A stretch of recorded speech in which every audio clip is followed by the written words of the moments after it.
Well, g'day and welcome back.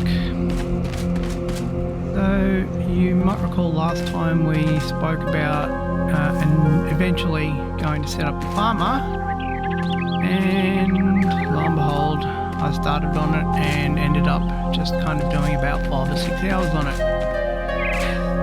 So to start things off, from the external, what I did is just threw some kind of bases down here and just some plain old farm soil. I did have fertiliser somewhere, but I couldn't remember where it was. So, because I'm currently running 2 bases at the moment, I've got this one here and this one over here at the Pillars of Creation, which is my original base.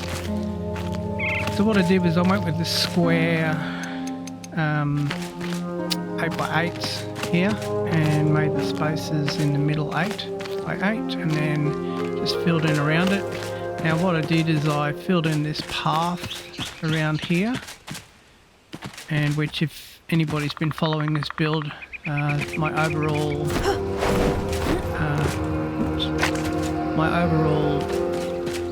goal was to have the entire space around here be one big marketplace.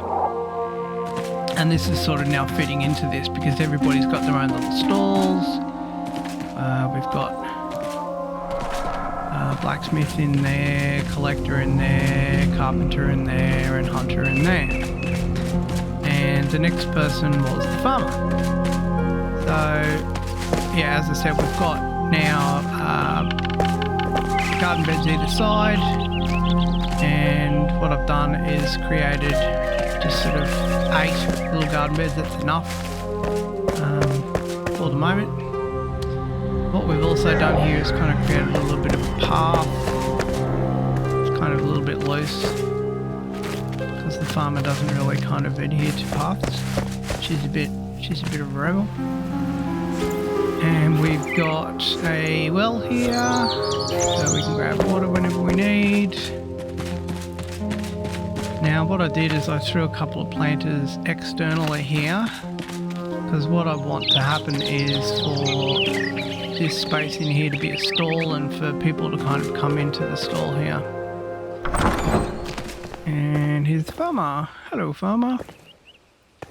So we've got for her externally now, and we've got sort of a gateway in here so that people can't get in. Now what I've done on this side is I've decided to put all of the storage for both seedlings and meals and all the rest of it out here now.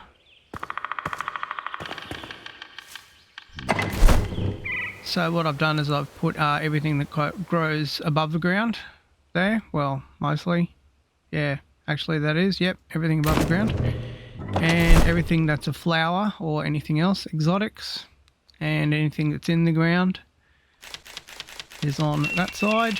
And I've just started this. These are my first 3 legendary chests, just so I've got sort of extra space. So what I did with this structure is I created it all out of just a really gammy stone, can't remember what it's called, rough stone block, and I use that as sort of a bit of a frame, because otherwise what'll happen is your survivor will complain that there's no roof. And you'll see there's roots coming through the roof here, which is kind of the way I wanted it, because what I've done here is created a rooftop garden. So it's a green roof. And I've just planted everything willy-nilly up here, kind of the way I wanted it. And that way when you're sort of back here having a look at it, it looks pretty cool and looks kind of, you know, like a little bit of a natural centerpiece for the place. And what I've done with the lighting in here is we've gone with those firefly lights just to sort of be in keeping with the natural theme.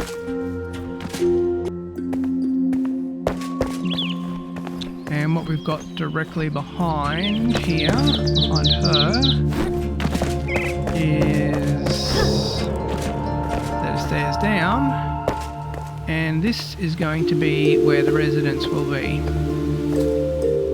Now it will be in the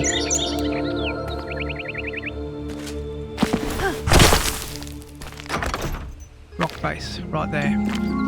So it's going to be going all the way along here, and I haven't actually worked out exactly how I want it yet. I only have sort of worked out that I wanted it in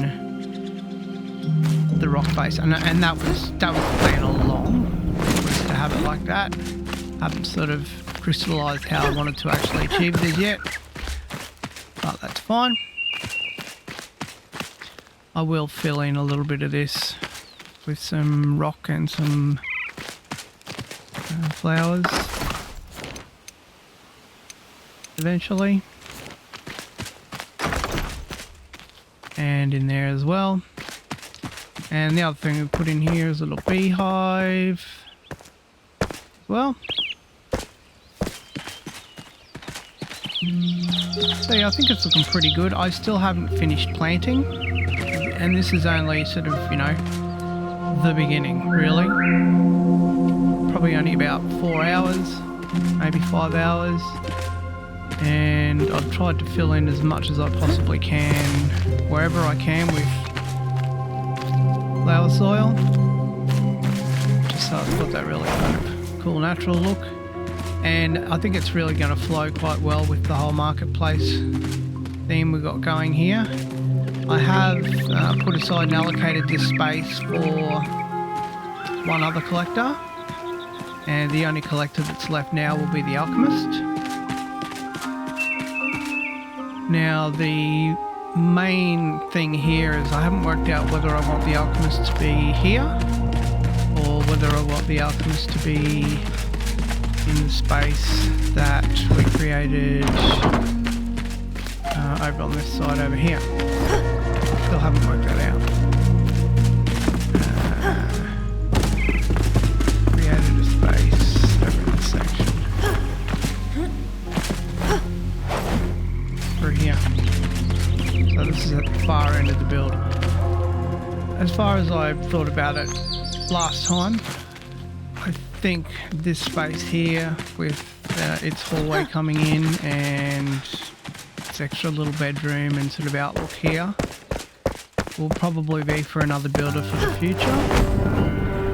Alright, well that's going to wrap us up for this one.